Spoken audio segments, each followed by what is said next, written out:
legend Jerry Lewis is the latest former megastar to have some rather nasty treatment labelled against him. But is it really justified? And more importantly, I'll share my memories with you of meeting this one-time Hollywood legend. Hi, good morning, Neil Sean here in the very heart of London. I don't know about you, but I do love all those old Hollywood stars. As you all now know, possibly, I've been lucky enough to meet so many during my career, and they always fascinated me, particularly these screen stars that have those mega 7-year careers, you know, with the big studios like MGM, 20th Century Fox and Universal, that sort of stuff.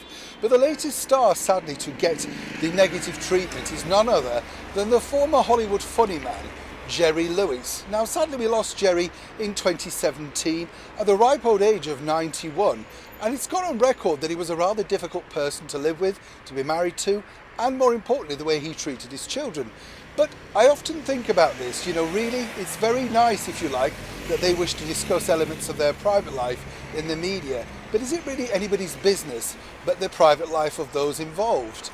Now, Jerry, apparently in this brand new documentary for a glossy magazine that seriously needs some mega sales, has decided to put online a short documentary made by people who worked with Jerry during those halcyon days of the Hollywood golden movie period, basically claiming all sorts of things that happened to them. Now, I'm not decrying that, and it must have been very bad, but why bring it up now so many years later? One can only surmise that either they want some more time in the sun or they really want to get something off their chest. Either way, I think it's in very bad taste, particularly for the public. Now, as ever, a lot of people want to know, well, what it's like, you know, did you meet this person? Well, I did. I was lucky enough to meet Jerry Lewis at the Adelphi Theatre, where he was starring in London in a musical comedy called Damn Yankees. Now, the thing I remember really about meeting Jerry Lewis, and I was a lot younger, obviously, then, I was very nervous, you know, because he was one of these people that just sort of commanded respect. What I do remember him being is on the stage with a red hat, bowler hat, glittery red jacket, and the best microphone sound I've ever heard on a theatrical stage. He truly sounded great. He was in command of the audience. He knew exactly what what he was doing. Now, I was supposed to go meet him backstage, but then I was told by his PA people that he wasn't meeting anybody and he wasn't now too keen, obviously having a bit of a diva moment. But I just ploughed ahead and said no, you know, because I needed this for the magazine that I was working for at the time. And so he relented. We went into his dressing room, we had a lengthy chat about his career. And like a lot of big stars of that era, what I did find was, as long as you were talking about Jerry and how funny he was, it was fine.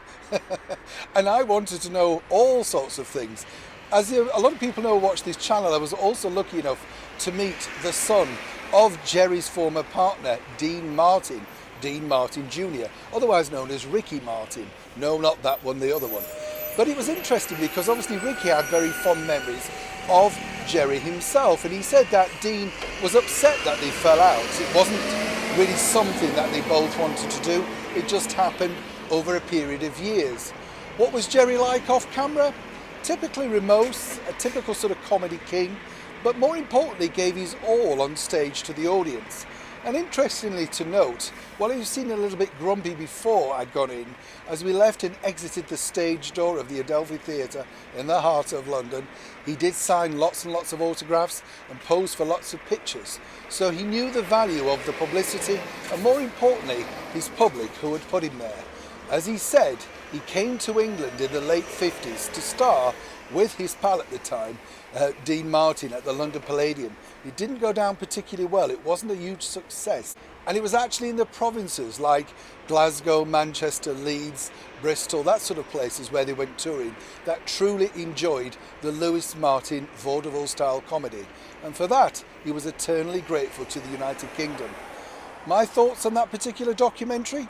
If you like Jerry and you enjoyed his sort of films like The Nutty Professor and the one where he's skidding across the icy glass floor, maybe just keep those memories in mind, because like those other books, like Detour from the daughter of Lana Turner or Mommy Dearest from the adopted daughter of Joan Crawford, perhaps some memories are best left in the Hollywood shade. Neil Sean in the very heart of London.